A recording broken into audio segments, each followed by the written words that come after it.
So we're going to have a brief discussion, and I will start with Wynand. And Wynand, you have practically implemented SD-WAN at customer sites.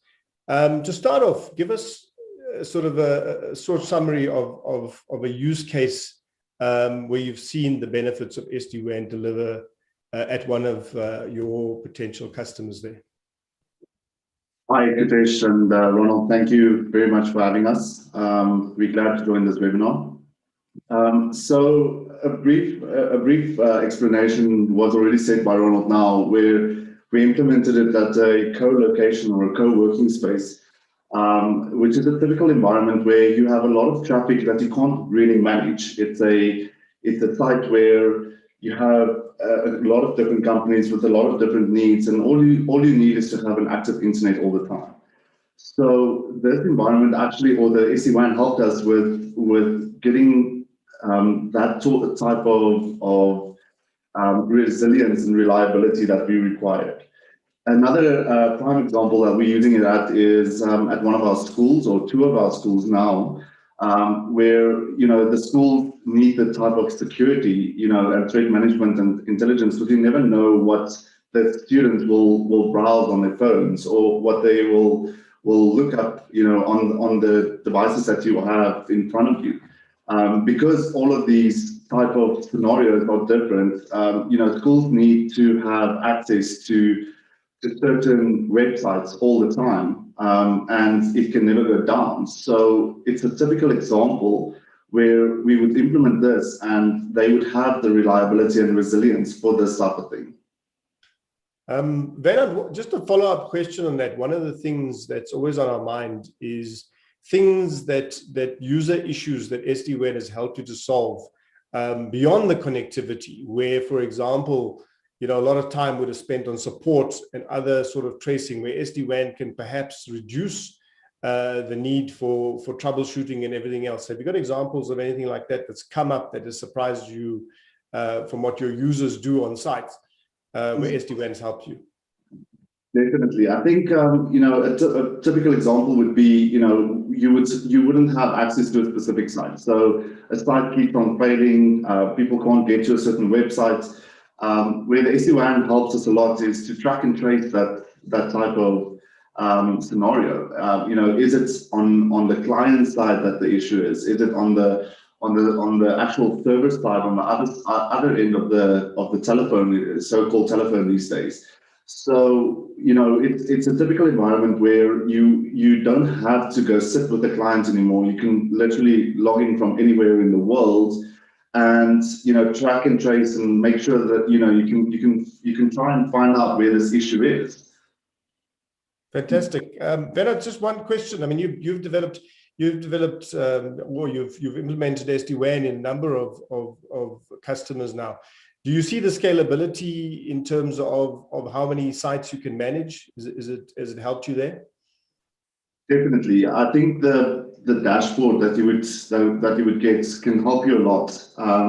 Because of the implementation into all these sites, it does get a little bit difficult to track all of these issues. With the red, amber, and green scenario on your dashboard, you can immediately see if there's a problem. You can immediately see, if it's a fiber, is it a wireless? By hovering over the amber or the red or the green, it helps you to immediately trace what the issue is, escalate it with your ISP, and within maybe what your SLA is, but within a few hours, you would be able to get to that specific resolution on that link. Perfect. Then I'd like to bring in Justin now from Comsol. Justin, you have tested SD-WAN on a wireless connection. What has been the results of the testing? Once again, guys, thanks for the opportunity. So Ronald and I, probably been playing around with it for a couple of weeks. More Ronald than me. I think he's the techie. But I think really what we've found is, the bonding opportunity of multiple links or one or two links really enhances, performance for customers, number one. So effectively, you take, let's say you take a 30 meg fiber link, you add in a 20 meg Comsol licensed fixed wireless access link, and effectively you sitting with a bonded 50 megabit per second link. So customers see, a massive enhancement in performance, but very, very importantly, and I think in the SD-WAN world is, by implication, you've got resilience and redundancy built into your environment now as well. You've got two different mediums and two what I call mainstream mediums in South Africa at the moment. And if one does fail, the other one by implication takes over. And if you've got the sizing of your links right, you're either going to see some form of impact on your business or slight degradation. But effectively, if you look at the solutions that Fusion Broadband, bring to the marketplace in terms of size of links and profile of links, then you're probably not even going to see a degradation. In fact, you're not even going to drop a packet. The system is so robust. So we've seen massive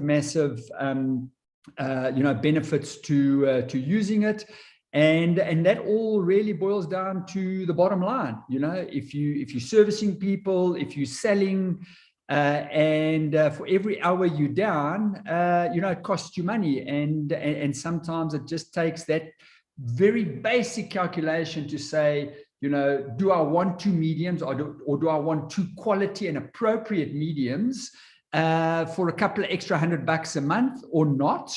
Until you have a failure, and then you realize all of a sudden, my word, saving 15 hours, a month because of one link going down, that could translate to anything between 4,000 and 10,000 Rand a month, depending on, if you're in retail, is it a quiet day? Is it a Tuesday? Or is it a Saturday when there's a lot of people in and out of my store, my branch? So I think the impact is incredible, and I think we generally as a market have to just think slightly further in terms of what is the impact and the cost to my business if I haven't got the right and appropriate infrastructure in play. Fantastic, Justin. You're speaking my language, so I failed to introduce myself as the numbers guy at Fusion. My name is Kitesh. So I fully understand that. I'll give you another example. In my world, you're just about to make your VAT payment last day of the month and you lose a connection. And if you fail to make that payment, is 10% of whatever you were due to pay on your VAT return. So the business case in that case is made on simply when the failure happens and what does it cost your business. And I think we've demonstrated a number of places where the cost has been significant. So quickly, just adding in John from our Australia office. Welcome, John. We want to ask you, can you share with us a use case of SD-WAN in Australia? Yeah, oh, sure. There's so many. It really is genuinely hard to choose because SD-WAN really opens up such a vast array of opportunities compared to a traditional inflexible network. If I was to give you a few examples, so in Australia, we haven't had fast sort of broadband for very long, which is surprising. So where SD-WAN fit a bit of a niche market many years ago was to increase speed. So we were all running on ADSL. Very few people had fiber. It was just ADSL. So at that period of time, Fusion Broadband was able to come in and bond multiple ADSL connections together and make it appear as one pipe in and out, same static IP address, and these customers would just have a much better experience because they had more bandwidth. And over time, that has changed. So now speed isn't the main driving factor. It's still there, but it's not the main factor for us. At the moment, it's got to do with failover. So what has happened over here is the government has had this massive rollout across the country, and they've upgraded the broadband circuits to basically every household in general. But what this has meant for the business customers is that all of their credit card transactions, all of their phones, they were forced to go onto voice over IP, whether they wanted to or not. The existing copper network is gone, in essence. So credit card goes over the internet. voice over IP goes over the internet.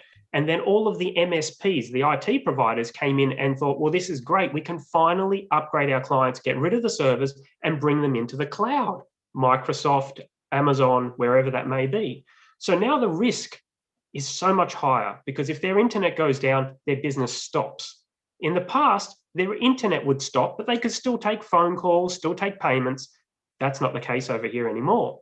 So there was a big shift from bandwidth aggregation into now failover. And this is even from the small business level where you would have one primary internet circuit of any type, but you would also have a backup circuit, as Ron was saying, like a fixed wireless or an LTE circuit or whatever that alternate would be, so that if your primary link goes down, your business is still trading.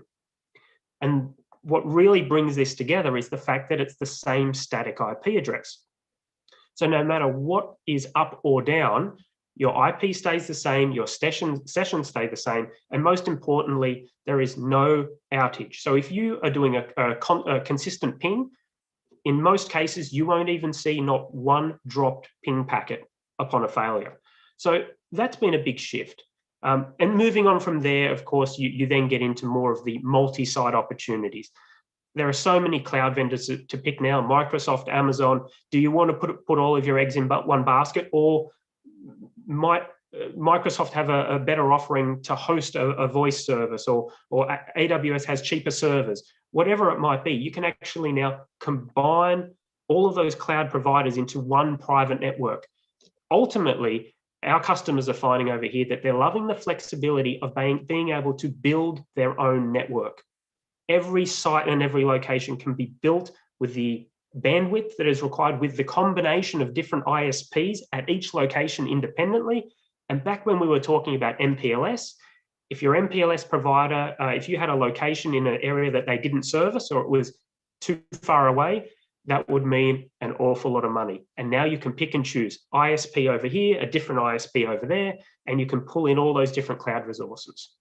Thanks, John. You've given us quite a big summary, and it's almost given us a window into the way South Africa is potentially moving. I mean, we're moving in that direction. We're a little bit behind, but cloud services are definitely taking off, and we see similar trends in the SA market, which we can take advantage of. So just in final question, I'm going to ask Justin. Justin, in terms, you see the growth opportunity here in terms of the SME market, as well as most South African businesses up to now have had a strategy that involved the physical space, and with COVID and all the changes, people are moving online, but most of them still have just one link.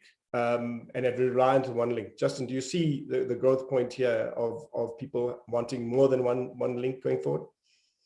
Yeah, I think definitely. I think you know the benefits that the Fusion Broadband solution brings to the marketplace absolutely speaks to that. And as I said earlier on, for a couple of $100 a month, having the right infrastructure and the robust infrastructure around building your own brand and your customers' experience is incredible. And I think it's an understanding of the different connectivity types. And even though I beat the fixed wireless access and licensed wireless services that Comsol provide in the marketplace, there is still place for all the other connectivity solutions.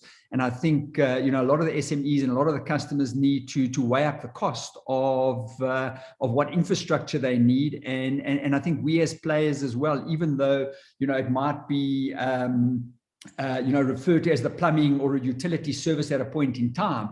If you look at the emphasis on the internet and connectivity and remote working from home, it's even more important in today's world, now that there's this this hybrid work from home model.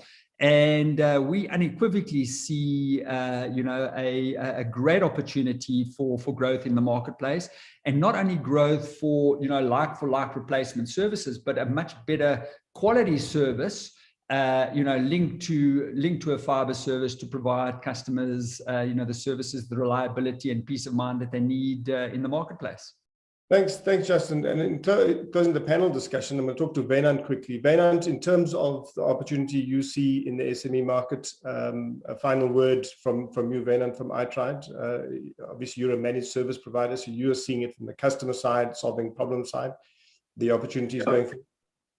Yeah, so there is definitely opportunities, and I think, as Justin say, you know, you can implement a Comsol link, you know, quickly on a site, you know, and get the same reliability and features, you know, over the wireless managed wireless link, you know, and while you're still waiting for your fiber to be installed. It's a typical example of what we are doing. You know, we have a short turnaround time, you know, installing networks, and it sometimes takes months to install a fiber link. You know, you can easily quickly set up a SD-WAN with a Comsol link and get the robustness and reliability of the SD-WAN and the features while you are waiting for your typical fiber link. But you know, coupling these two together is definitely a thing where people are, you know, they need the robustness, they need the reliability of fiber and wireless. Thank you, guys. Thanks, Wynand, for that last words, and thank you for sharing your valuable knowledge with regards to the opportunities SD-WAN problems that it solves. And